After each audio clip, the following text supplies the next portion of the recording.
Ya ampun, dari tadi saya bicara, tidak ada suara. Oke, saya lupa mengaktifkan unmute tadi teman-teman. Oke, kita ulang lagi ya. Oke, teman-teman, selamat datang untuk sahabat Kanuru yang bergabung dengan Kanuru pada kesempatan kali ini tanggal 20 Mei 2022.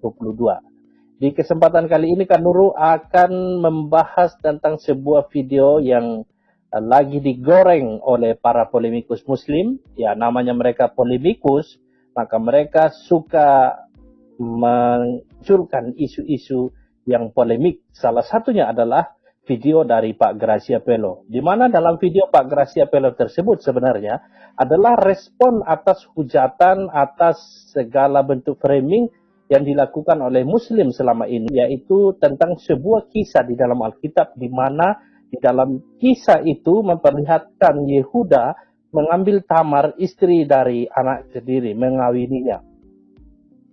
Yang mana Tamar itu adalah menantunya. Dan itu di-framing oleh Muslim, polemikus Muslim selama ini dengan mengabaikan konteks ayat tersebut. Dan mereka menambah bumbu-bumbu sedemikian rupa. Nah, untuk menanggapi itu, maka Pak Gracia Pelo melakukan sebuah tinjauan tekstual dan membahas tentang Yehuda dan Tamar itu. Lalu kemudian Pak Gracia Pelo meng-compare secara mirroring. Dia juga mengangkat kisah di mana Muhammad sendiri mengambil istri dari anaknya, yaitu Zainab ya, dan menjadikan sebagai istrinya. Jadi Muhammad mengambil istri atau yang adalah menantunya. Sulit saya menjelaskan hal ini. Tetapi teman-teman mungkin sudah pernah dengar peristiwa bagaimana Muhammad mengambil Zainab, di mana Zainab itu sebenarnya menantunya atau istri dari anak angkatnya Said. Itu yang diangkat oleh Pak Gracia Pelo dengan menggunakan data-data dari literatur Islam sendiri, di mana literatur itu bersumber dari hadis dan juga dari mungkin dari Quran dan dari tafsir. Nah, tapi ini cara licik dilakukan oleh polemikus Muslim. Mereka memotong bagian video pembahasan tentang perkawinan Muhammad dengan Zainab itu hanya dalam durasi 2 menit lebih. Lalu video yang pendek itulah yang digoreng sedemikian rupa. Mereka mengabaikan keseluruhan video itu. Mereka membuang bagian awal dan akhir video itu, sehingga menghilangkan konteksnya. Nah, ini kan kerjaan mereka memang seperti itu ya, selama ini ya. Mereka suka memotong-motong cerita, lalu mengabaikan, membuang yang sisanya, sehingga memunculkan penafsiran yang baru, karena menghilangkan konteksnya. Nah, video itu kemudian dikomentari seperti teman-teman bisa lihat di bagian screen ini. Saya sudah tampilkan komentar-komentar mereka yang sungguh sangat damai. Damai sekali komentarnya ya. Nah, seperti apa videonya teman-teman? Langsung kita lihat dari channel Yonatan Nandar, seorang polemikus Muslim numero uno yang memakai Yonatan, nggak jelas dari mana dia memiliki nama Yonatan, dan juga menggelari dirinya sendiri sebagai seorang evangelis. Nggak jelas juga dia evangelis dari gereja apa, tetapi itu saya pikir hanyalah sebuah modus untuk menipu, untuk mengkamuflasekan dirinya seolah-olah ia adalah seorang mantan Kristen, seorang mantan penginjil, seorang mantan evangelis, padahal aslinya memang lahir dari kecil seorang Muslim. Kita lihat videonya berikut ini teman-teman. Sebelum lanjut, pastikan like dulu video ini teman-teman ya. Pastikan like dulu dan bantu share video ini. Mari ramaikan siaran kita kali ini. Yonatan Nandar, dan terima kasih juga kepada teman-teman semua yang telah mendukung. Nah, pada kesempatan malam hari ini, saya sebetulnya sangat malas terhadap sosok yang akan kita tanggapi ya. Ini dia, saya tantang udah mungkin 500 kali, baik di Facebook, bahkan Mu'alaf Ayah Sofia itu memfasilitasi kalau si Gracia Pelo mau debat on-site dengan Evangelis Yonatan Nandar akan difasilitasi. Tetapi mintanya itu aneh-aneh. harus di AWF, harus ini, harus itu. Intinya dia itu ngacir. Kenapa ngacir? Karena yang bersangkutan benai hatargum, bani terjemahan, tidak bisa baca Ibrani, tidak bisa baca Yunani, dan tidak bisa baca Arabik, tapi sok-sok peminter, kementus. Nah, ini adalah Gracia Veloy. Saudara-saudariku semua, tolong diviralkan. Penghinaan Gracia Velo terhadap Nabi Muhammad lebih parah daripada Saifuddin Ibrahim. Saya jujur, mungkin si Gracia Velo ini sakit hati kepada saya. Ya, sebelum lanjut si Monyong ini ya, tadi dia katakan Gracia Velo itu takut debat dengannya. Sebenarnya Gracia Velo itu tidak pernah takut dengan Monyong ini untuk debat ya. Gracia Velo berulang kali sampaikan di channelnya bahwa dia tidak pernah takut dengan Monyong Nandar ini untuk debat dengannya. Dia mengatakan debat itu harus dilakukan secara onsite supaya teratur. Ya, tidak, Pak Gracia Velo tidak mau lakukan debat yang barbar lewat YouTube yang tidak terkontrol. Maka dia minta itu untuk debat di sebuah masjid diatur sedemikian rupa. Tapi si Monyong ini yang penakut, ya, dia adalah seorang pendusta, sok-sok tahu bahasa Arab, sok-sok tahu bahasa Ibrani, padahal si Monyong ini hanya modal monyong aja, tidak tahu apa-apa. Ya, jadi sudah berapa kali juga dibuktikan bahwa dia tidak tahu bahasa Ibrani. Bagaimana dia sebut Biblos Mukaddas, bagaimana istilah itu pernah ada di dalam bahasa Ibrani, bahasa Yunani. Nah, kemudian juga dia menuduh bahwa Pak Gracia Velo itu adalah melakukan penghujatan lebih dari apa yang dilakukan oleh Pak Saifuddin Ibrahim. Nanti teman-teman kita akan lihat video dari Pak Gracia Velo. Saya berharap melalui momen ini akan menjadi momen yang panjang di mana teman-teman Muslim akan belajar secara sungguh-sungguh dari apa yang dibongkar oleh Pak Gracia Velo. Silahkan kalian menilai sendiri. Bahwa Pak Gracia Velo tidak pernah asal bicara. Dia mengangkat dari literatur Muslim sendiri. Ya, jadi tidak perlu berpanjang-panjang dengarkan omongan si Monyong ini. Kita lihat di bagian komentar. Saya berharap sebenarnya ketika dia bicara begini, dia merekomendasikan para penontonnya untuk menonton di video dari Pak Gracia Velo. Tetapi Anda lihat di sini yang dia semat di sini adalah bukan link video dari Pak Gracia Velo, tetapi link dari salah satu polemikus betina yang bernama Natalia Iriani ya. Dan ini ada link. Ini si Natalia Iriani ini memang dia yang memotong video ini dan memuat di channelnya. Kita bisa lihat di channel ini.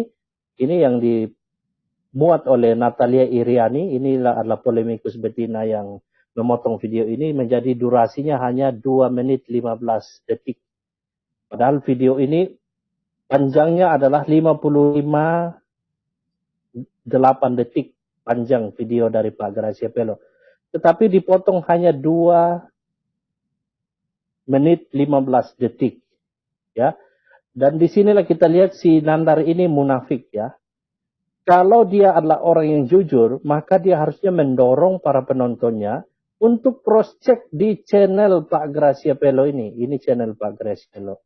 Cross-check langsung videonya. Tetapi yang terjadi, dia tidak menggiring mereka untuk melihat video aslinya, tetapi justru dia mendorong mereka untuk melihat di channel Natalia Iriani, di mana ini hanya sebuah potongan video. Ya. Dan di sini teman-teman bisa temukan komentar dari Pak Gracia Velo. Di sini dia memberikan pembelaan. Itu bukan hadis palsu yang saya baca, tapi itu tafsir Ibnu Katsir. Ya. Nanti beberapa jam lagi mungkin Pak Gracia juga akan melakukan klarifikasi terkait dengan video tersebut. Ya, dan juga di sini saya sudah sematkan video aslinya supaya para penonton video ini yang sudah kepanasan, mereka bisa melihat video aslinya supaya mereka bisa tahu konteksnya. Dan di kolom komentar ini teman-teman akan menemukan komentar-komentar yang sungguh sangat damai. Damai sekali. Kita lihat ya. Nah, di mana ini? Oke. Anda bisa lihat di sini. Seenaknya aja menafsirkan hadis. Mendingan umat Islam usut dan tangkap aja. Fitnahnya udah keterlaluan.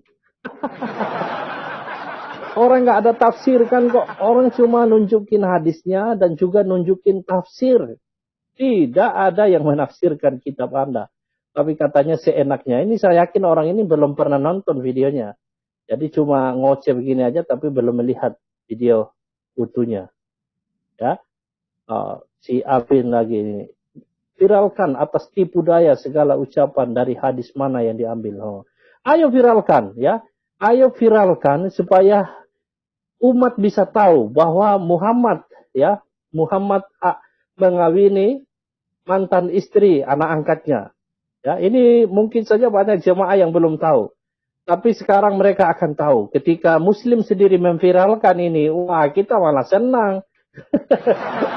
Kita malah senang. Karena jemaah, para Muslim sendiri yang belum pernah mendengar cerita ini di masjid mereka. Karena selama ini memang yang disuguhkan adalah hanya khutbah tentang Alkitab, kritik, hujatan, hinaan terhadap Alkitab. Mereka akan mendapatkan pengajaran, ya. Mereka akan mendapatkan pengajaran tentang bagaimana Muhammad mengambil Zainab yang adalah mantan istri anak angkatnya dijadikan sebagai istri Muhammad. Ya, jadi jemaah akan tahu hal ini. Kita lihat komentar dari Carmila Ramadhani. Sebarkan video ini sebanyak mungkin. Ayo sebarkan. Biar umat Islam lebih dulu menemukan Dajjal ini. Halal darahnya. Dikit-dikit halal darahnya. Itulah umat ini ya. Tapi di saat yang sama mereka mengaku sebagai umat rahmatan lil alamin. Nah, kalau sudah ditangkap polisi, kita nggak bisa mengurus Dajjal ini. Oh, jadi dia bilang harus Pak Graciapello ini harus ditangkap dulu supaya jangan sampai udah ada di tangan polisi, kita nggak bisa mengurusnya. Ini mengurusnya ini menggorok lehernya mungkin, merajam dengan batu, menyiram bensin ya. Kan itu tindakan barbar mereka selama ini kan gitu, seperti yang terjadi di Afrika ya, bagaimana seorang mahasiswi yang bernama Deborah itu dibakar hidup-hidup oleh para Muslim di Afrika. Mendidih darah saya. Mendidih darahnya teman-teman ya. Mendidih darahnya. Tapi selama ini ketika keyakinan orang lain dihujat, dinista, ya, seperti yang dilakukan oleh Sinandar ketika dia mengambil kitab-kitab apokrifa, kitab-kitab palsu. Dia mengatakan Yesus itu menikah dengan Maria Magdalena, padahal di dalam kitab Injil yang kita yakini tidak pernah ada catatan seperti itu. Tapi tidak pernah ada orang Kristen yang berkata mendidih darah saya mau bunuh si monyong satu ini. Gak ada yang seperti itu ya. Atau ketika para Muslim berkata bahwa wah Yesus itu menaiki keledai, mereka menggunakan sebuah kitab tidak pernah diakui oleh orang Kristen, sebuah kitab apokrifa, kitab palsu yang tidak diterima di dalam pengkanonan Alkitab. Nggak ada orang Kristen yang teriak-teriak seperti mereka, nggak ada, ya, nggak ada yang teriak-teriak. Tapi ini ketika ditunjukkan hadis mereka sendiri, ya, hadis dan tafsir Ibnu Katsir dari penafsir mereka sendiri, oh mereka teriak-teriak, ya, oke, ini udah panjang prolognya, kita dengarkan langsung dari video Pak Graciapello ya.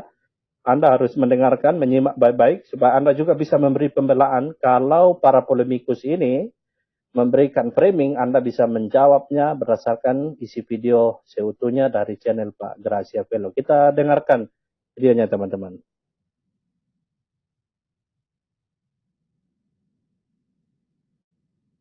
Oke, shalom. Ketemu lagi dengan saya Graciapello.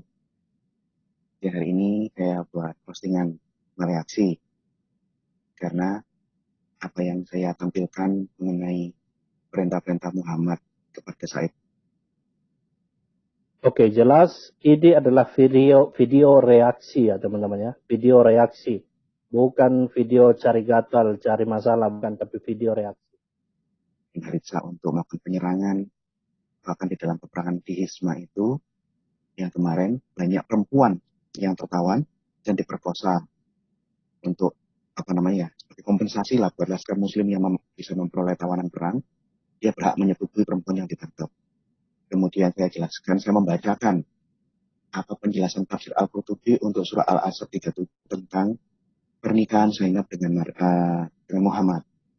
Nah, polemikus muslim bereaksi, dia kurang suka dengan apa yang saya tampilkan tentang apa yang mereka imani tentang kelakuan junjungan mulianya, dan menyerang Alkitab, mengatakan Alkitab lebih parah, mengajarkan free sex. Dia memberikan postingan-postingan, komen-komen Facebook di wall saya maupun di wall mereka sendiri, bahwa Yehuda berzina dengan Tamar dan sebagainya. Nah, siang hari ini saya akan menjelaskan mengenai bantahan tentang komen-komen negatif dari para polemikus muslim yang tidak dengan jujur menerima kebenaran yang saya sampaikan kemarin. Ya, kita lihat bantahan saya ya. Oke. Start. Perbuatan Yehuda dengan Tamar apakah sama dengan Muhammad dan Zainab di dalam Al-Quran? Apakah perbuatan Yehuda dengan Tamar adalah sesuatu instruksi dan ketetapan Allah, seperti dengan yang terjadi di dalam hubungan Muhammad dengan mantan menantunya Zainab? Saya akan membantah semua serangan-serangan pihak muslim yang tidak jujur, yang hanya tendensi jengkel aja dan meluapkan emosinya terhadap saya. Jadi apa yang saya sampaikan, apa yang saya bacakan dari tafsir-tafsir Quran, hadis-hadis tentang kasusnya Zainab dengan Muhammad membuat banyak orang yang terperanjat. Saya membacakan tidak berbohong bahwa Said, suaminya Zainab, diminta oleh Muhammad untuk melamarkan istrinya Zainab untuk diminta menjadi istrinya Muhammad. Saya hanya membacakan apa yang tercatat. Jadi Said menemui Zainab, mengutarakan niat Muhammad untuk melamar Zainab untuk diperistri, untuk dijadikan istri yang kesekian. Karena Muhammad waktu itu sudah punya banyak istri, tapi dia punya keinginan untuk nambah istri, yaitu istri dari istrinya Said, anak mantunya sendiri, ingin diperistri. Untuk mengutarakan niatnya dia memperistri istrinya anak mantu, dia minta Said yang ngomong. Akhirnya Said datang menceraikan Zainab, mengutarakan niatnya Muhammad. Setelah Zainab mendengar keinginan hati Muhammad melalui mulutnya Said, Zainab mau berdoa, masuk kamar. Tiba-tiba Muhammad datang dan menggauli, mencampuri, mengewek di kamarnya Zainab atas izin Allah. Ini ketetapan Allah. Nah, apa yang saya bacakan ini bukan fitnah, bukan menista Islam. Saya hanya membaca apa yang tertulis di dalam hadis seperti yang dikumpulkan oleh tafsir Al-Qurtubi. Di dalam Islam, apa yang dilakukan Muhammad ini sesuatu yang benar karena atas perintah Allah.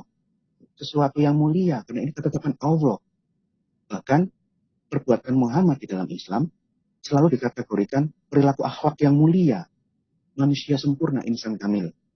Nah, di saat saya membacakan apa yang tertulis di dalam tafsir Al-Qurtubi yang sesuai dengan hadis-hadis sahih, mungkin mereka malu dengan perilaku nabinya. Tapi mereka dia sambil malu-malu berusaha membantah, pada akhirnya mengakui itu kan ex-istri dari anak angkat. Kalau anak angkat tuh nggak ada nasabnya, halal untuk dikawini. Apapun kalimatmu, kamu membenarkan apa yang saya baca. Jadi nggak perlu menyangka saya dong.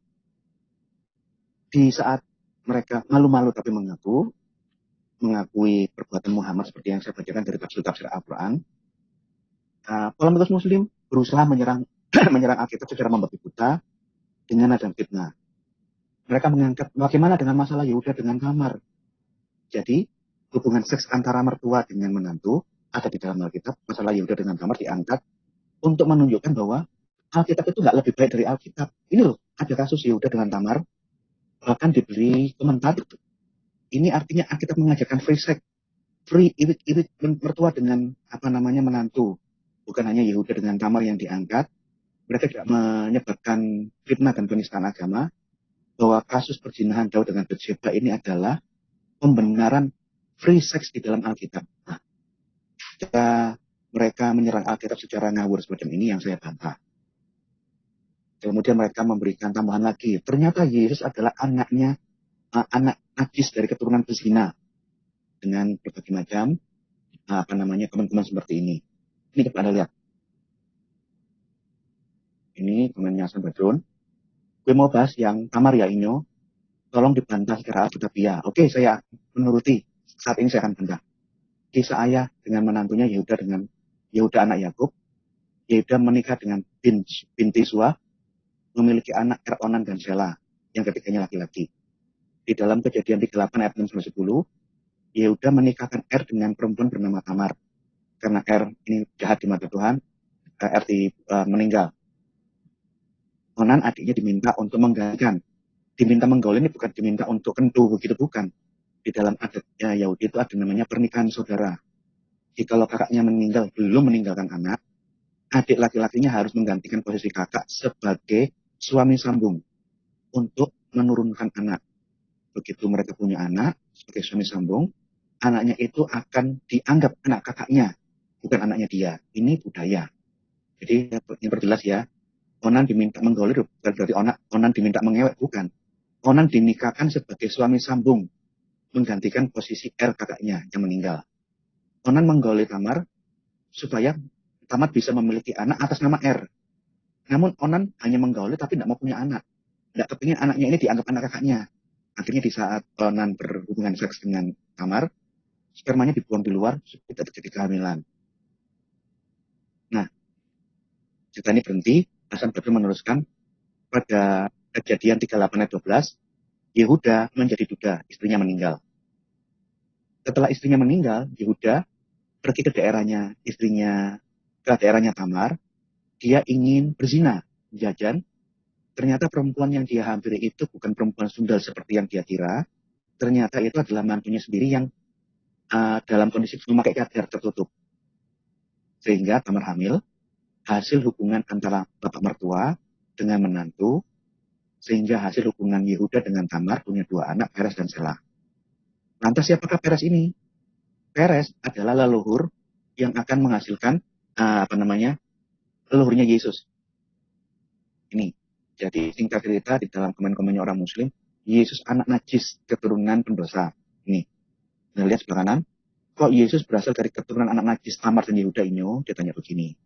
Yehuda bersetubuh dengan Tamar menantunya sendiri, ketawa-ketawa, Tuhan lahirin, lalu lahirlah Tuhannya Inyo, Tuhan hasil anak persinahan. Nah, ini loh, ini reaksi dari pihak politikus Muslim yang mungkin malu, tapi malu-malu mengakui, akhirnya yang mengakui juga, dan dia balas menyerang kekristenan dan Alkitab, mengangkat kasusnya Yehuda dengan Tamar. Kemungkinan yang ingin mereka sampaikan, Alkitab itu lebih rendah, mengizinkan free sex, hubungan seks antara mertua dengan menantu. Oke, saya akan jawab. Seperti permintaanmu, tolong dibantah secara alkitabiah Inyo. Saya bantah.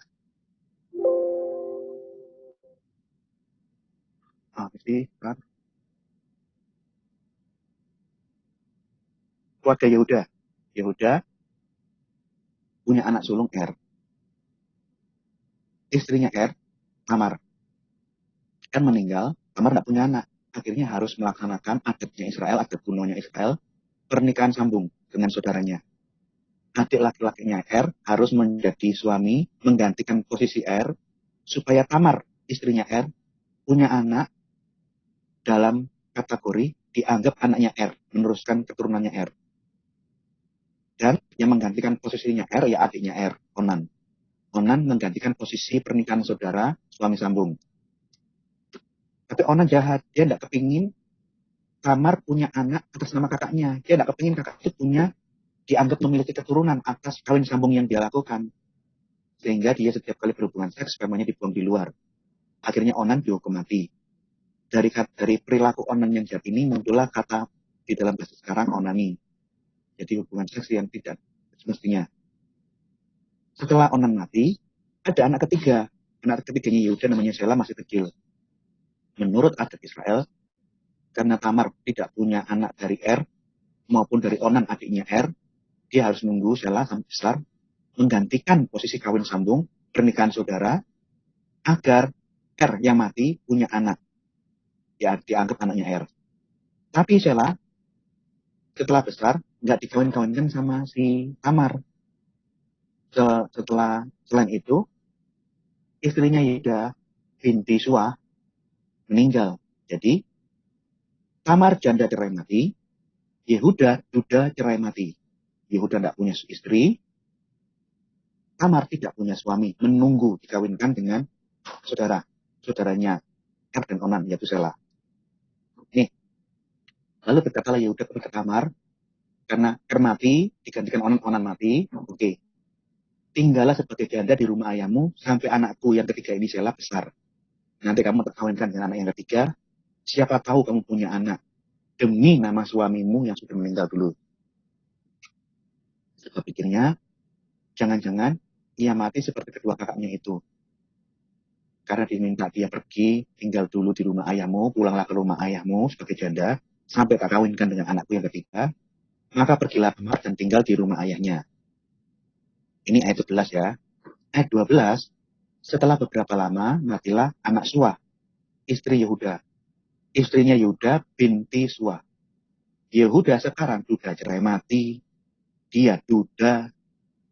Setelah istrinya mati, habis perkabungan, pergilah Yehuda ke Timna, kepada orang yang menggunting bulu dombanya, bersama dengan Hira sahabatnya orang Adulam itu. Ketika dikabarkan kepada Tamar, loh, bapak mertuamu Yehuda sedang ke Timna untuk menggunting bulu dombanya. Maka ditanggalkannya pakaian kejandaannya. Ia bertelekung menggunakan cadar berselubung, lalu pergi duduk di pintu masuk ke Enaim yang di jalan ke Timna. Ditunggu di situ, karena dilihatnya bahwa Shelah telah menjadi besar, dan Yehuda tidak memberikannya kepada Tamar, Shelah, supaya menjadi suami sambung untuk menghasilkan keturunan demi nama suaminya yang pertama, menurut adat kuno. Dia lihat, loh, sudah besar ternyata Shelah, kok nggak dikasihkan ke aku? Dia diam aja sambil nunggu itu. Nah, bukan hanya Tamar yang melihat Yehuda datang, Yehuda juga melihat dia, karena Yehuda melihat ada perempuan bercadar, dibungkus badannya hanya matanya yang kelihatan, disangkanya itu perempuan sundal. Nah, ada niat tidak baik, dikiranya perempuan yang bertelekung, berselubung, itu adalah perempuan sundal. Jadi Yehuda punya niat melakukan dosa, karena ia menutupi mukanya. Mungkin lonte zaman dulu itu bercadar. Kalau tidak bercadar, bukan lonte. Ini mungkin ya yang saya lihat ya, dari narasi kitab Taurat Kejadian 38-15, karena dia bercadar hanya matanya yang kelihatan, dikiranya ini lonte. Jadi lonte zaman dulu itu bercadar, hanya ditutupi mukanya semuanya, bertelekung, hanya kelihatan matanya saja. Ini lonte zaman dulu. Lalu berpalinglah Yehuda mendapatkan perempuan di pinggir jalan itu, yang dikiranya lonte, yang dikiranya perempuan sundal. Dan dia mengutarakan niat jahatnya, niat dosanya. Marilah aku ingin menghampiri engkau. Aku ingin iwik-iwik dengan engkau. Karena dia menyangka perempuan itu sundal, perempuan sundal lonte. Karena dia berjilbab gitu loh. Sebab ia tidak tahu bahwa perempuan itu menantunya.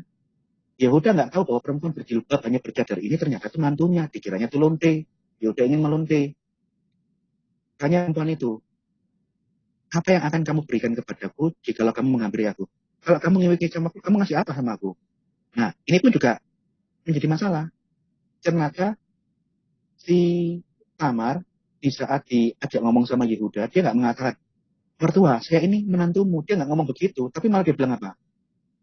Kalau kamu iwik-iwik dengan saya, imbalanku apa? Loh, artinya antara orang ini melakukan kesengajaan untuk berbuat dosa. Mungkin karena si Tamar lama menunggu suami baru, nggak datang-datang. Dia mengiyakan dengan catatan aku minta imbalan. Jawabnya Yehuda, aku akan memberikan imbalan atas iwik-iwik dengan kamu, dengan mengirimkan kepadamu seekor anak kambing dari kambing dombaku. Kata perempuan itu, oke, kamu berjanji seperti itu, oke. Tapi aku minta tanggungan sampai kamu mengirimkannya kepadaku. Sudah kira-kira 3 bulan. Saya lompat ya, ini kan ayat 13 ya. Tanggungannya itu, si Yehuda menyerahkan cincin, tongkat, hartanya dia, tongkat, cincin, apa-apa, kepunyaannya Yehuda sebagai jaminan bahwa dia akan membayar. Kira-kira 3 bulan, nah setelah Yehuda melakukan perzinahan itu, Yehuda ngambil dombanya, berusaha mengirim ke Tamar tidak ada, bingung dia loh. Aku membayar, tapi Tamar tidak ada, ya sudah. Setelah 3 bulan dari kasus itu, ada kabar sampai ke telinga Yehuda. Tamar menantumu melakukan perzinahan, bersundal. Bahkan telah mengandung dari persundalannya. Lalu Yehuda marah. Loh, kok bisa dia belum kawin kok sudah punya anak? Hamil. Bawalah perempuan itu supaya dibakar. Jadi menurut adat zaman itu, perzinahan itu dosa, harus dihukum mati. Ini kemarahannya Yehuda, sekalipun Taurat belum turun. Yang kita bisa lihat budaya sebelum zaman Taurat, tidak mengizinkan perzinahan hamil di luar nikah. Tapi, catatan sejarah sebelum zamannya Taurat, ternyata praktek persundalan, perlondaian sudah ada. Ciri-ciri lonte itu menggunakan cadar, bertelepung, mukanya ditutupi. Jadi kalau mukanya ditutupi itu gambaran lonte di zaman Yehuda sebelum Taurat. Waktu dibawa perempuan itu, menantunya dibawa, perempuan itu menyuruh kepada mertuanya. Oke, kamu ingin membakar, membunuh saya. Ini ya, ini barang-barang milik kepunyaan laki-laki yang tidur sama saya. Serahkan. Dari laki-laki yang punya barang-barang inilah aku mengandung. Aku dihamili oleh laki-laki ini. Juga dikatakan, periksalah siapa yang punya cap materai serta kalung dan tongkat ini. Dialah yang menghamili saya. Tolong kamu cari siapa orang yang punya ini. Begitu barang-barang yang diserahkan Tamar, diserahkan ke Yehuda, Yehuda memeriksa. Loh, oh alah, ternyata lonte berjilbab kapan hari itu, kamu tuh anak menantuku sendiri. Yehuda ngaku dengan jujur, bukan aku yang benar untuk kasus ini. Tetapi perempuan itu yang benar, dia yang benar. Karena memang aku tidak memberikan kepada dia sela anakku. Karena aku menunda-nunda melaksanakan pernikahan wajib, pernikahan sambung saudara. Aku nggak memberikan sela kepada Tamar sampai terjadi hal ini. Dan dia tidak, aku yang bersalah. Jadi dia mengakui aku yang bersalah, Tamar tidak bersalah. Dan Yehuda tidak bersetubuh lagi dengan perempuan itu sampai mati. Jadi ada pengakuan, ini semua adalah perbuatanku, kesalahanku. Aku mertua duda cerai mati. Aku nggak sadar kalau aku mau jajan itu ketemu dengan menantuku sendiri yang tidak punya suami. Duda lawan janda. Nah, tapi cara bertobatnya nggak dijelaskan, hanya dia mengatakan sejak saat itu dia tidak lagi menyentuh perempuan itu sampai mati. Dia mengaku itu suatu kekhilafan, suatu kesalahan yang dia lakukan. Pada waktu Tamar tidak melahirkan, ternyata ada anak kembar di dalam kandungannya. Oke, apa yang kita baca tadi di sini, tolong ya kita lihat, kita cermati supaya jangan salah paham, sebagaimana cara orang Muslim berolok-olok, usaha menyamakan kasus Yehuda Tamar dengan perilaku Muhammad dengan Zainab. Benar, Yehuda Tamar mertua menantu, seperti Muhammad dengan Zainab. Bedanya Yehuda ini duda, tidak punya istri. Tamar menantunya ini janda, tidak punya suami. Muhammad istrinya banyak. Zainab waktu itu masih punya, Saidnya masih hidup. Malah Said yang diminta oleh Muhammad melamarkan Muhammad untuk Zainab. Ini yang pertama, perbedaan. Sama-sama mertua menantu, bedanya Yehuda, duda, Tamar, janda. Muhammad, istrinya sudah banyak, masih ingin nambah lagi. Zainab waktu itu punya suami, nunggu diceraikan dulu baru dikawin. Kedua, kasus Yehuda dengan Tamar ini terjadi sebelum aturan syariat Taurat di zaman Musa turun. Kejadian 38 mencatat perilaku leluhur Israel, entah kesalehan maupun dosa dan kesalahan-kesalahan. Dicatat apa adanya. Alkitab mencatat kesalahan-kesalahan dan kesalahan-kesalahan apa adanya. Tidak ada yang ditutup-tutupi. Kasus Yehuda dengan Tamar terjadi 500 tahun sebelum zaman Taurat. Taurat belum ada. Belum ada aturan. Aturan mertua sama menantu boleh kawin apa enggak, belum ada. Aturan tertulis bagaimana berzina, belum ada. Masih ya adat kebudayaan aja yang berlaku. Jadi, itu catatan yang ada di dalam Taurat mengenai perbuatan leluhur-leluhur Israel sebelum Taurat itu ada. Itu kasusnya 500 tahun sebelum Taurat ada. Budaya di zaman itu berbeda dengan kita. Ada perbedaan budaya. Ada budaya kawin sambung, pernikahan saudara. Nih, kalau ada kata mau berkelit, bisa saya kan nggak punya istri. Saya mau menikah dengan siapapun kan bisa. Ini bisa aja pembenaran seperti itu. Tetapi Yehuda tidak melakukan pembenaran. Dia mengaku salah, dan pertobatannya dibuktikan dengan dia tidak mau sentuh lagi menantunya sampai mati. Bisa saja dipikir, loh, saya kan tidak punya istri. Bolehkah aku menikah dengan perempuan siapapun yang saya mau? Tapi itu tidak dilakukan Yehuda. Yehuda malah mengaku ini kekeliruan, ini kesalahan saya. Dan setelah dia mengaku, dia tidak sentuh Tamar sampai dia mati. Lanjut. Setelah kasusnya Yehuda dan Tamar 500 sebelum syariat Taurat ada, sekarang kita lihat aturan Taurat. Di dalam Taurat 500 ini salah tulis ini. Di dalam kitab Taurat 500 tahun setelah zaman Yehuda mulai ada aturan baku bahwa mertua dilarang bersenggama dengan menantu. Setelah 500 kemudian, nih contoh ya, terkutulah orang yang tidur dengan mertua perempuannya. Mantu laki-laki berhubungan seks dengan mertua perempuan tidak boleh. Dan seluruh bangsa itu harusnya berkata amin. Terkutuk. Tidak hanya mantu dengan mertua perempuan. Imamat. Bila seorang laki-laki tidur dengan menantu perempuannya, mertua laki-laki berhubungan seks dengan menantunya, mesti keduanya dihukum mati. Tidak boleh. Mertua laki-laki maupun mertua perempuan tidak boleh berhubungan seks dengan mantunya. Mereka telah melakukan sesuatu perbuatan keji. Maka darah mereka tertimpa kepada mereka sendiri. Maka dosa mereka akan tertimpa atas dosa mereka sendiri. Ini dosa. Dosa ya dosa. Apapun perbuatan-perbuatan yang ada di dalam Alkitab, entah itu kebejatan ataupun kekudusan dan kesalehan, dicatat apa adanya, dosa tetap dosa. Kesalehan tetap kesalehan. Tidak pernah dosa dianggap saleh, atau saleh dianggap dosa dibolak-balik. Tidak pernah terjadi. Nah sekarang kita lihat, Zainab sama Muhammad. Benar, ini pernikahan mertua dengan menantu. Tapi beda. Muhammad mertua punya banyak istri. Hanya dia ingin nambah istri lagi, ingin memperistri mantunya yang masih punya suami waktu itu. Dia ingin menikahi mantunya sendiri. Nah, Said akhirnya menceraikan Zainab dan melamarkan Zainab untuk diperistri oleh Muhammad menjadi istri yang kesekian. Pernikahan menantu dengan mertua, jikalau di dalam Taurat itu dilarang, itu boleh. Aturan ini di dalam Al-Quran berbeda. Quran membolehkan hubungan seks mertua laki-laki dengan menantu perempuannya jika dia itu janda, ex-istri anak angkat. Tidak halal, tidak boleh jika menantunya itu janda atau ex-istri anak kandungnya. Ini beda. Dan di dalam Al-Quran ada penjelasan lagi. Hubungan seks yang direstui Allah Subhanahu wa Ta'ala antara mertua dengan menantu, halal jika itu ex-istri anak angkat, adalah ketetapan Allah. Dan ketetapan Allah lah yang harus terjadi. Jadi siapapun umat muslim yang ingin berilik-ilik menikahi istri anak angkatmu, itu bukan dosa, itu ketetapan Allah, itu sunnah. Itu malah dapat pahala. Meneladani perilaku akhlak Muhammad menikahi Zainab. Itu sunnah itu malah. Nih, ada ayatnya.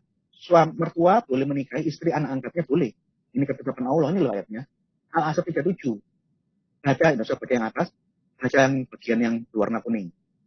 Kami kawinkan kamu. Allah Subhanahu wa Ta'ala mengawinkan Muhammad dengan Zainab. Allah sendiri yang mengawinkan Muhammad dengan Zainab. Supaya tidak ada keberatan bagi orang-orang mukmin untuk mengawini istri-istri anak-anak angkat mereka. Apabila anak-anak angkat itu telah menceraikan istrinya. Telah menyelesaikan keperluannya daripada istrinya. Dan adalah ketetapan Allah, itu pasti terjadi. Ini firman Allah, ini hukum Allah, ini ketetapan Allah. Melakukan hal ini bukan dosa, ini sunnah, malah dapat pahala. Beda. Perbuatan Yuda dan Tamar, itu dosa. Kekhilafan. Tidak ada pendeta yang mengatakan, setelah membacakan kasusnya Yuda dan Tamar, terus di atas mimbar, pendeta-pendeta mengatakan, Marilah kita setelah pulang dari gereja, laksanakanlah firman Allah dengan murni dan konsekuen. Senggamai menantu-menantu kalian seperti yang dilakukan Yehuda dan Tamar. Tidak ada pendeta yang ngomong seperti ini. Jadi cara orang-orang muslim, polemikus muslim menyerang Alkitab, membolak-balikkan, menafsirkan sembarangan. Itu tafsiranmu sendiri. Tapi beda. Beda dengan ayat Quran yang saya tunjukkan. Anda akan temukan banyak sekali ceramah-ceramah ustadz-ustadz membenarkan dan menjelaskan tentang Al-Asab 37. Di Kristen tidak ada yang mengkhotbahkan itu boleh dan baik. Itu dosa kok. Di Islam, ini bukan dosa. Ini baik, ini benar, boleh dilakukan. Ini malah perbuatan yang terpuji. Beda. Nih, bahkan mengenai bagaimana Zainab itu dinikahi Muhammad. Nih, tafsir Al-Qurtubi, Al-Asab 37. Saya kemudian bergegas menuju Zainab. Setelah Muhammad menyampaikan keinginannya kepada Said, menikahi Zainab, istrinya, langsung saya datang. Sesampainya di rumahnya Zainab, ternyata Zainab sibuk dengan adonannya. Ketika meriwayatkan hadis ini, saya berkata, pada waktu aku melihat Zainab mau ngomong keinginannya Muhammad mengawini Zainab istrinya, aku merasa membawa beban yang sangat berat, sehingga aku tidak sanggup untuk melihat ke arahnya. Berat banget. Ngomong, Dek, kue apa dirapi bapakku, itu berat yang minta ampun. Secara tidak sanggup untuk melihatnya secara langsung. Beban itu, beban yang dia tanggung yang berat sulit untuk mengatakan itu gara-gara apa? Karena Muhammad ingin meminang istrinya itu, dan tidak lama lagi, Zainab akan menjadi istri bapak angkatnya, menjadi istri Nabi Sallallahu Alaihi Wasallam. Oleh karena itu aku berjalan mundur, memalingkan tubuhku ketika berbicara kepadanya. Lalu berkata, wahai Zainab, Rasulullah Sallallahu Alaihi Wasallam mengutukku untuk melamarmu di Nabi ambil bapakku. Dia ngomong jujur, terus diceraikan. Mendengar keinginan Muhammad yang disampaikan oleh suaminya Said, Zainab menjawab, aku tidak melakukan apapun sampai berkonsultasi dengan Tuhan. Dia suka sembahyang di sini, masih aku sembahyang di sini. Zainab lantas masuk ke tempat yang biasanya digunakan untuk salat. Begitu masuk, ya Allah, ini masuk yang foto. Pada waktu Zainab sholat, turunlah ayat tersebut. Begitu ayatnya turun, Muhammad bergegas melaksanakan firman Allah, ketetapan yang barusan dia terima ini. Tiba-tiba datang Rasulullah ke sana dan langsung mengewek, mengentot, menggauli, mencampuri Zainab tanpa meminta izin siapapun. Tidak woro-woro, tidak bikin resepsi, tidak ada akad, tidak ada mahar, langsung masuk. Zainab, apakah kamu sudah mendengar apa yang disampaikan saya? Sudah Nabi. Apa kamu? Mau apa? Menengota. Sudah tahu kan? Sudah. Ayo. Saya ingin iwi. Kemudian Nabi Sallallahu Alaihi Wasallam mengadakan walimah, pesta. Setelah kejadian dulu, berhubungan seks di tempat, baru buat resepsinya belakangan. Memberi kami makanan berupa roti dan daging, dan kami pun memakannya sehingga tiba sore. Nih, dalam sebuah riwayat disebutkan hingga tiba sore hari dan para sahabat berpamitan. Ini tafsir. Saya hanya membacakan, tidak memfitnah.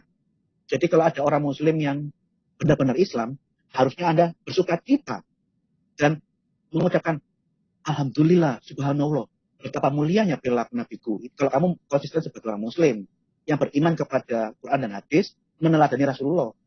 Tapi kalau kamu malu, jangan jadi Islam. Masa kamu orang Islam malu dengan perbuatan nabimu? Bukannya kamu keluar dari ajaran ini, tapi kamu menyerang mengolok orang Kristen agama lain. Itu ya tidak fair. Sebagai orang Muslim, kamu harus membenarkan dan setuju dengan perbuatan ini. Bukan menyerang, menghina, memfitnah agama lain. Nih, kita lihat tafsir Ibnu Katsir ya. Tadi kan tafsir Al-Qurtubi. Nih, Al-Waqar, penjelasan Ibnu Katsir Al-Asab 37. Al-Waqar artinya keperluan dan hajat. Setelah menyelesaikan keputusannya, maksudnya menceraikan Zainab, ya ini setelah Said selesai dari keperluannya dengan Zainab, lalu ia menceraikannya. Maka kami kawinkan kamu dengan Zainab. Allah yang mengawinkan Muhammad dengan Zainab. Dan yang mengawinkan Nabi Sallallahu Alaihi Wasallam. Dan yang mengawinkan Nabi Sallallahu Alaihi Wasallam dengan Zainab adalah Allah Subhanahu Wa Taala secara langsung. Muhammad itu dikawinkan dengan Zainab itu Allah langsung yang mengawinkan. Tidak pakai kakek, tidak pakai orang tua, tidak pakai wali, tidak pakai saksi, tidak pakai mahar, tidak pakai apapun. Allah langsung. Dengan kata lain, Allah menurunkan wahyu kepada nabinya dan memerintahkan kepadanya untuk mengawini Zainab. Saya perintahkan kamu Muhammad, kawini Zainab. Saya sudah merestui. Tanpa wali, tanpa akad, tanpa mahar, tanpa saksi manusia. Melainkan semuanya ditangani oleh Allah Subhanahu wa Ta'ala. Ini mulia. Ini perbuatan mulia dan benar di dalam Islam. Ini akhlak perilaku insan kamil, manusia yang paling sempurna di dalam Islam. Nih, Jadi Allah yang memerintahkan. Karena Muhammad mendapat perintah Allah, turun ayatnya. Sebagai orang yang berserah penuh kepada Allah, dia melaksanakan apa yang Allah perintahkan tanpa menunda-nunda. Ini orang yang beriman di dalam kategori Islam. Yuk. Nah, bedanya apa? Upaya Muslim ingin menyamakan perilaku Muhammad yang benar dan baik di dalam Al-Quran. Disama-samakan dengan Yehuda dan Tamar. Tidak sama. Apanya yang sama? Uang itu kejahatan kok. Itu dosa kok. Itu zina kok. Di kategori Alkitab, kategori orang Kristen, kategori orang Yahudi. Perbuatan itu yang dicatat itu dosa. Kejahatan, dosa, dan kebenaran. Dua-duanya dicatat di dalam Alkitab apa adanya. Tidak ditutup-tutupi. Perilaku yang saleh, perilaku yang bejat, semua dicatat apa adanya. Bukan berarti kita disuruh melakukan kebejatan-kebejatan, dosa-dosa yang tercatat di dalam Alkitab. Tidak seperti itu. Tidak sama. Beda. Kita menuliskan semua apa adanya untuk menjadikan hikmah pelajaran buat kita semua di generasi sekarang dan generasi kapanpun. Yang mana yang benar, yang mana yang kudus, yang mana yang saleh, ini. Yang mana yang dosa, mana bejat, mana perzinahan, yang akan dihukum ini. Semuanya diberikan apa adanya. Jadi serangan Muslim itu ngawur, tidak sesuai dengan konteks Alkitab dan apa yang kami imani. Itu semua ditulis benar dan tidak benar, baik dan tidak baik, saleh dan kejahatan, ditulis supaya menjadi pelajaran untuk kita renungkan, supaya kita berhati-hati. Dosa tetap dosa. Dan tidak pernah dibenarkan dan dilegalkan sedikit pun oleh Allah. Siapapun yang melakukan dosa akan dihukum, tidak peduli dia raja, dia nabi, apapun pangkatmu. Yang melakukan dosa akan dihukum Allah. Tidak peduli Daud, dia raja, dia penulis kitab Mazmur, berzina, Allah hukum, Allah adil. Dan semua perbuatan Daud yang benar dan yang salah dicatat apa adanya untuk kita pelajari di masa sekarang. Jadi tidak sama. Menyamakan Yehuda Tamar yang adalah kategorinya dosa dan terlarang dengan perbuatan Muhammad dan Zainab itu adalah sunnah yang boleh dilakukan oleh orang Muslim di seluruh dunia. Tidak sama. Wong itu dosa, yang satu ini tidak dosa kok. Menyamakan ini salah besar. Yehuda, apalagi konteksnya, Yehuda tidak punya istri, dia duda cerai mati. Tamar itu pun janda. Sekalipun ini bisa menggunakan pembenaran, mau bersilat kata, lu saya kan nggak punya istri, tidak masalah dong saya dengan menantu saya, memang dia juga nggak punya suami. Tapi Yehuda dan Tamar tidak menyebut. Yehuda mengaku kesalahan, dan setelah dia mengaku kesalahan, dia tidak sentuh Tamar sampai mati. Dan kasus ini terjadi sebelum syariat Taurat diberlakukan. Yehuda tidak sentuh Tamar sampai mati. Ini pertobatannya dia. Jadi, apa yang dilakukan Yehuda dan Tamar, termasuk Daud dan Batseba, itu dosa. Bukan sesuatu yang boleh dilakukan atau dikategorikan dalam itu seperti sunnah. Barang siapa melakukan perbuatan seperti Yehuda dan Tamar, atau perzinahan Daud dengan Batseba akan mendapat pahala. Tidak ada yang semacam ini di dalam kekesanan. Perbuatan Daud dan Batseba itu dosa, bukan pembenaran dan legalitas. Ketetapan Allah bukan seperti itu kategorinya. Apa yang dicatat bukan untuk dipelajari atau diteladani, tapi menjadi warning. Sekalipun dia punya kekuasaan tinggi, dia punya banyak tentara, dia raja, dia dianggap nabi, punya menuliskan banyak syair-syair lagu pujian yang dikumpulkan dalam kitab Mazmur. Sekalipun dia seperti itu, dosa tetap dosa. Daud yang melakukannya pun dihukum, dikutuk Allah. Semua dosa dan kebaikan dicatat dan ditunjukkan kepada kita di generasi sekarang. Apa yang dilakukan Yehuda Tamar dan Daud Batseba itu kekejian di mata Tuhan. Itu bukan ketetapan Allah Subhanahu wa Ta'ala, bukan ketetapan Elohim, bukan ketetapan Yahweh, Adonai, bukan. Itu dosa yang dilakukan manusia. Yang tidak boleh dilakukan oleh siapapun lagi. Bukan firman Allah, bukan ketetapan Allah. Beda. Anak Yehuda sudah mati. Jadi Tamar janda. Bedanya Said masih hidup. Jadi Zainab itu suaminya masih hidup. Tamar suaminya sudah nggak ada. Said masih hidup, mantunya Muhammad. Yang disuruh melamarkan istrinya. Lamar no bojomu yo. Apa tadi bojoku? Said apa sih nasib murah? Disuruh Nabi yang mulia untuk melamarkan istrinya untuk dinikahi Muhammad. Muhammad datang langsung masuk ke kamar, begitu ayatnya turun, nunggu ayatnya dulu dong. Nabi tidak akan bertindak tanpa ada perintah Allah. Ini orangnya berserah kepada Allah Subhanahu wa Ta'ala. Begitu ayatnya turun, oke, boleh. Tuhan yang menginstruksikan boleh menikahi, langsung masuk ke kamar Zainab. Zainab, oke.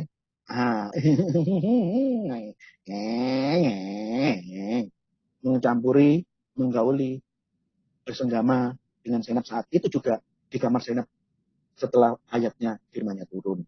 Nih, tanpa akad, tanpa mahar, tanpa saksi wali, tidak ada resepsi. Resepsinya belakangan.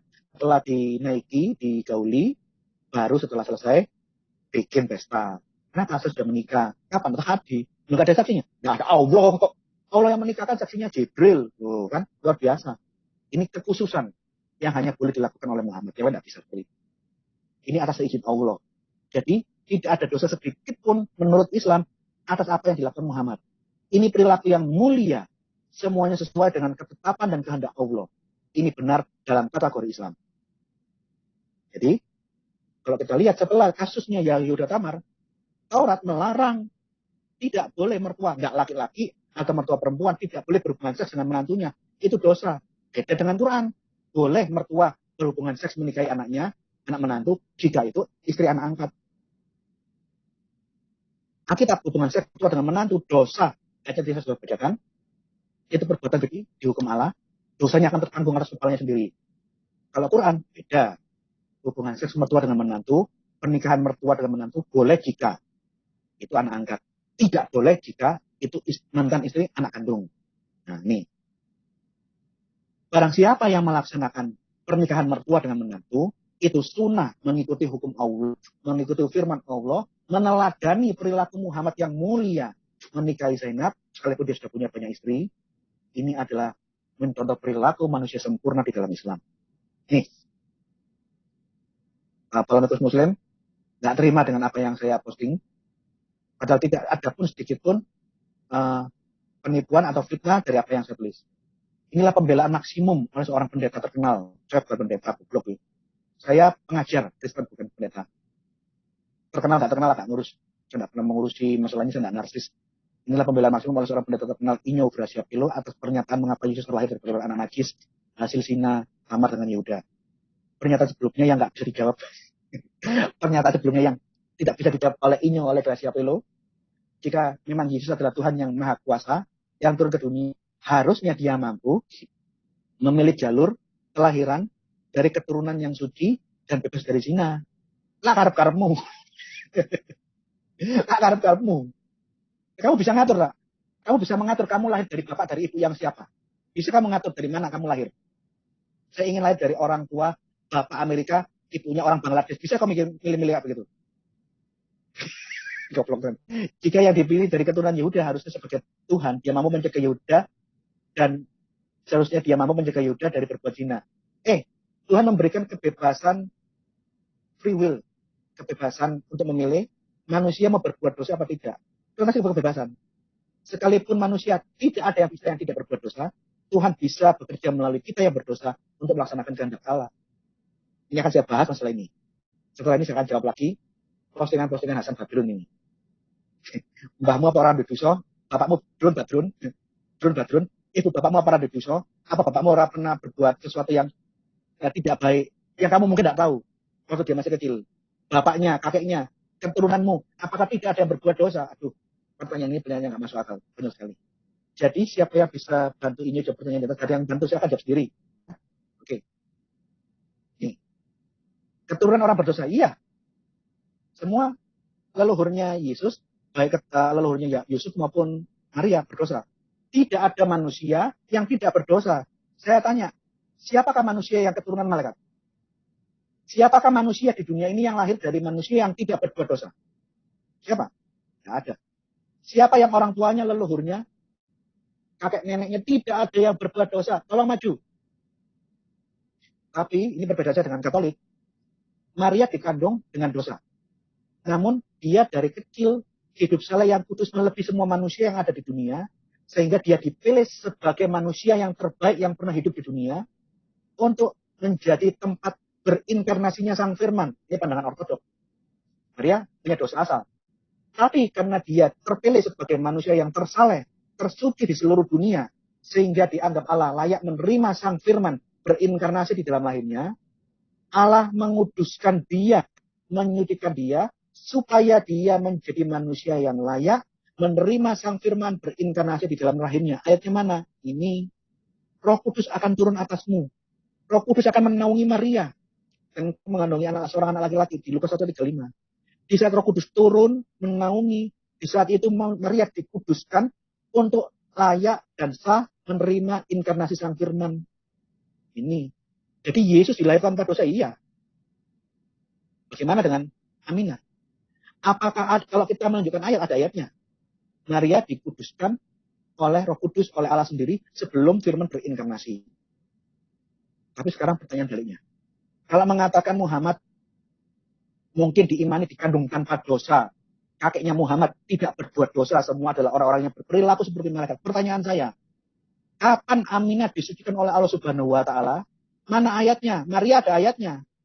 Aminah ibunya Muhammad, mana ayatnya? Bahwa Aminah itu disucikan langsung oleh Allah Subhanahu wa Ta'ala sebelum melahirkan Muhammad. Mana ayatnya? Kalau Maria melahirkan, menerima inkarnasi Sang Firman di dalam rahim, ada ayatnya. Roh Kudus akan turun atasmu, disucikan, dikuduskan. Aminah, nggak ada ayatnya, itu klaim. Itu angan-angan teologis, asumsi teologis. Tidak ada ayatnya, klaim. Nih, yang terakhir, saya bertanya. Ingat ya, saya bertanya. Tolong jawab pertanyaan saya. Dijawab Alhamdulillah, nggak dijawab ya silakan, saya tidak terlalu memaksa. Apa agama orang tua Muhammad, Abdullah dan Aminah? Sebelum Muhammad lahir, sebelum Muhammad menjadi nabi dan mensiarkan agama Islam, saya mau tanya. Karena saya tanya, tolong kamu jawab. Dijawab silakan, dan dijawab silakan. Agamanya Abdullah dan Aminah itu apa? Kitabnya apa? Apa yang dia baca? Bagaimana ritualnya? Saya ingin tahu. Kedua, apa Abdullah, Aminah, kakek-kakeknya, leluhurnya, bukan orang yang berbuat dosa? Apakah mereka adalah malaikat yang nuzul menjadi manusia yang melahirkan Muhammad? Tolong dijawab.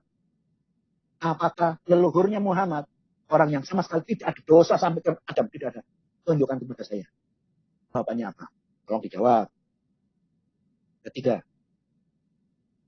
Muhammad dilahirkan oleh Abdullah dan Aminah. Saat ini, posisi Aminah dan Abdullah itu ada di mana? Tolong dijawab. Karena saya sedikit tahu, ada informasi penjelasannya di dalam hadis. Tapi saya tidak mau ngomong. Saya tanya, saya minta kalian yang jawab. Aminah, orang tuanya Muhammad dan Abdullah, sekarang ada di mana saat ini? Hadis sudah memberikan pernyataan jelas. Hadis riwayat dari Muhammad menjelaskan, orang tuanya Muhammad dan orang tuanya orang-orang yang lain, saat ini ada di mana? Itu ada di dalam hadis Muslim.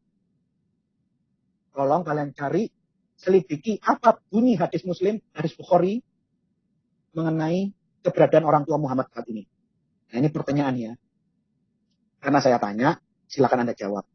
Ya, mau dijawab silakan, dari jawab ya silakan. Cari jawabannya yang terakhir. Orang tuanya Muhammad ini ada di surga atau neraka.